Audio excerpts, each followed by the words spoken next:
Assalamualaikum warahmatullahi wabarakatuh. Halo semuanya, perkenalkan nama saya Fitra Mawati dengan NIM 2314-2001. Nah, di sini saya akan menjelaskan tentang pentingnya hukum bisnis bagi para pelaku bisnis dan hal-hal terkait tentang perseroan terbatas.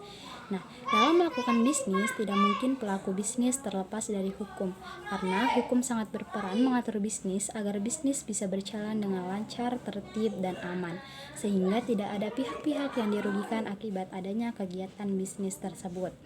Nah, selanjutnya yaitu tentang perseroan terbatas. Perseroan terbatas adalah suatu badan hukum untuk menjalankan usaha yang memiliki modal terdiri dari saham-saham, yang pemiliknya memiliki bagian sebanyak saham yang dimilikinya, karena modalnya terdiri dari saham-saham yang dapat diperjualbelikan. Perubahan kepemilikan perusahaan dapat dilakukan tanpa perlu membubarkan perusahaan. Nah, bagaimana pendirian perseroan terbatas? Yang pertama yaitu permohonan melalui notaris kepada menteri. Yang kedua yaitu permohonan diajukan melalui sistem administrasi badan hukum. Dan yang ketiga yaitu akta pendirian. Yang keempat, pengisian data pemilik manfaat jika sudah dapat menentukan. Nah, selanjutnya yaitu sekutu dari perseroan terbatas. Sekutu dalam perseroan terbatas adalah pemegang saham yang memiliki kepemilikan atas perusahaan tersebut. Kepemilikan perseroan terbatas tidak bergantung pada orang-orang yang melakukan sesuatu. Selanjutnya, tanggung jawab dari perseroan terbatas. Jika perusahaan mengalami kerugian atau bangkrut, sekutu hanya bertanggung jawab sebesar modal yang telah mereka investasikan. Dan yang kedua yaitu aset pribadi sekutu tidak dapat disita untuk memenuhi kewajiban perusahaan, kecuali dalam kasus pelanggaran hukum atau perjanjian ketentuan.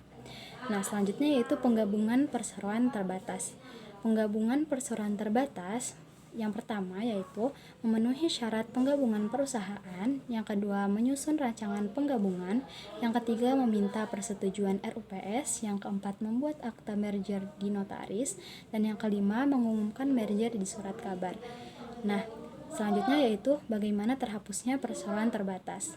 Berdasarkan Undang-Undang Perseroan Terbatas Nomor 40 Tahun 2007, ada beberapa alasan yang bisa dijadikan acuan penyebab pembubaran suatu perusahaan.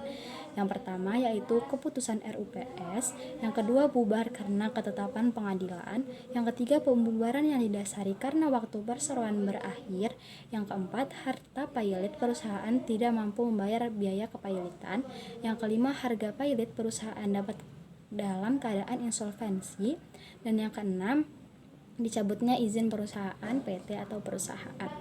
Nah, mungkin itu saja yang dapat saya sampaikan. Kurang dan lebihnya mohon maaf. Wassalamualaikum warahmatullahi wabarakatuh.